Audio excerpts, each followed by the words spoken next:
Assalamualaikum Pak. Waalaikumsalam warahmatullahi wabarakatuh. Perkenalkan saya Arzen Fitra, mahasiswa dari Institut Teknologi Bisnis Riau. Hari ini saya mau wawancara dengan Bapak. Ini saya ada mata kuliah tentang entrepreneur dan innovation. Itu tentang apa itu attitude, adab dan akhlak. Boleh Pak perkenalkan diri Pak? Ya, nama saya Ali Rahman, PhD. Alhamdulillah pada pagi ini di Masjid At-Tabrani di Jalan Bakti ini kita ada mengadakan i'tikaf dan ada kajian pagi dan alhamdulillah bertemu dengan seorang yang luar biasa. Siapa nama tadi Pak? Arzen Fitra. Pak Arzen ya. Pak Arzen ya. Oh, beliau ini dosen di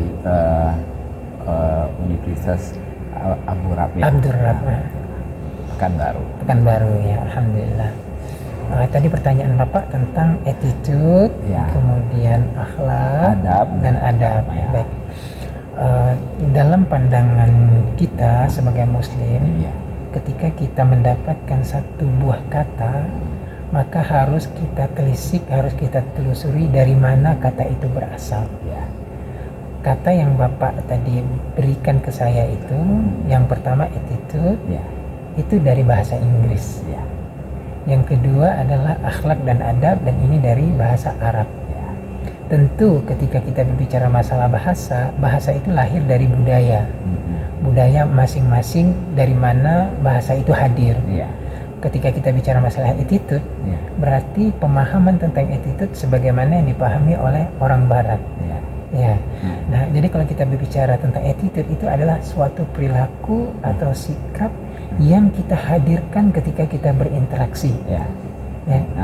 Nah, hanya saja apakah ketika kita berinteraksi itu di dalam kata attitude itu sendiri ada unsur-unsur tentang bagaimana cara kita berinteraksi itu, apakah harus mengikut ajaran agama atau tidak.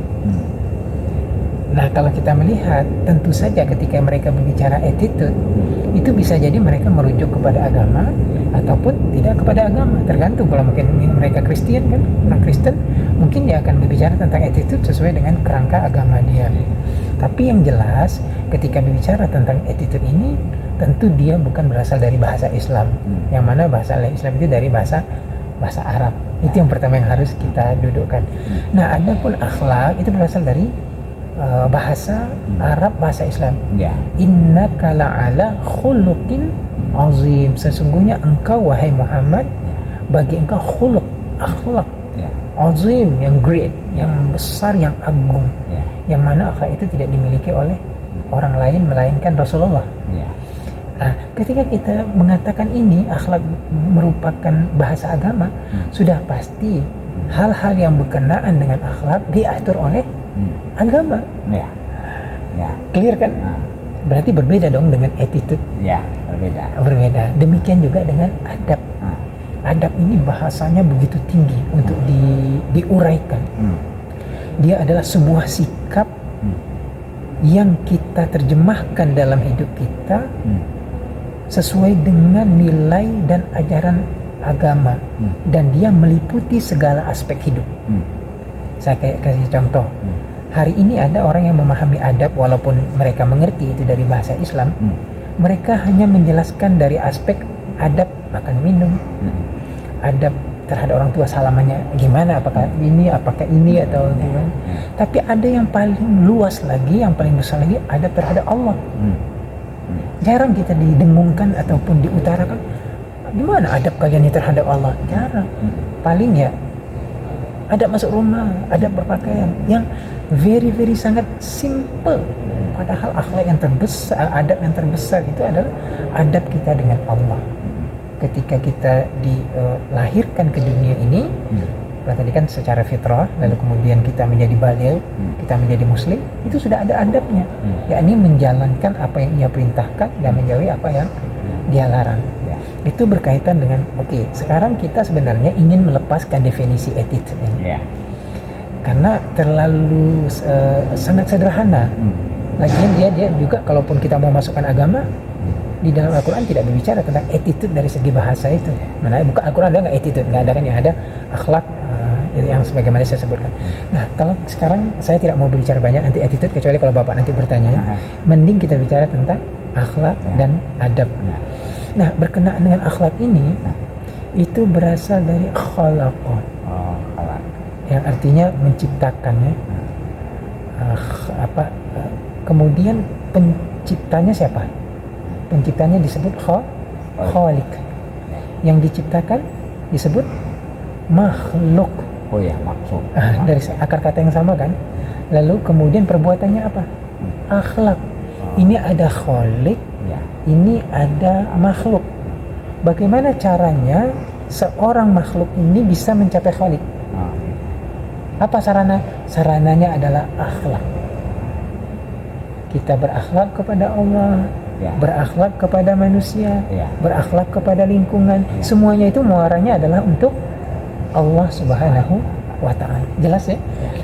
Jadi ada hubungan antara manusia sebagai makhluk dan Allah sebagai khaliq. Itu ada hubungannya dan ada sarananya untuk mendapatkan itu. Kalau keluar daripada itu, dia menjadi orang yang tidak berakhlak.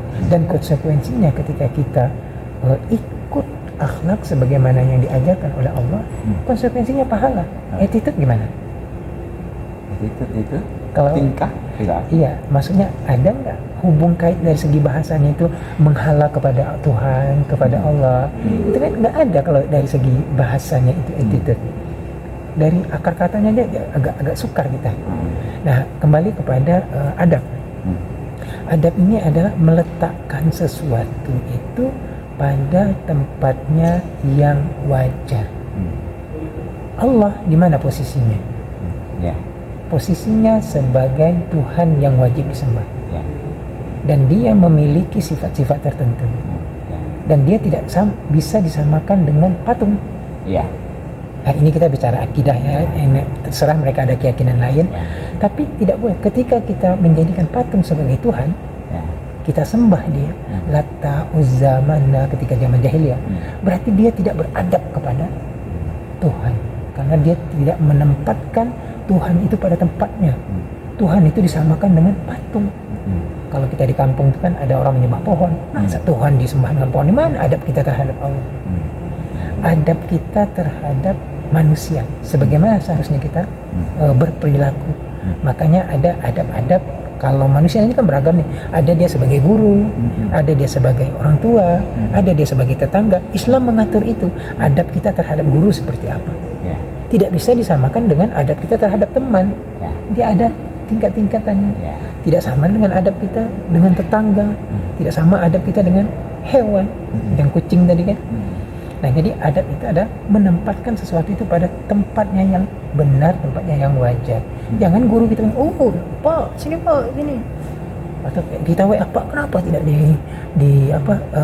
tidak dikoreksi juga nih skripsi saya nih? Ya kan?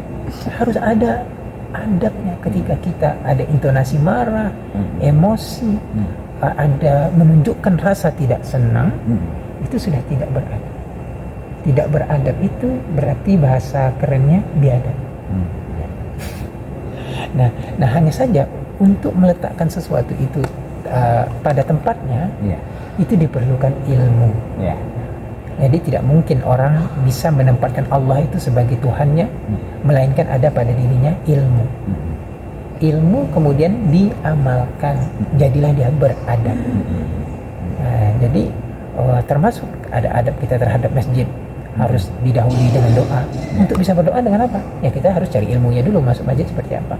Apakah nanti kita sholat dulu, sholat sunnah seperti itu. Jadi sangat, saya rasa clear sekali bosnya.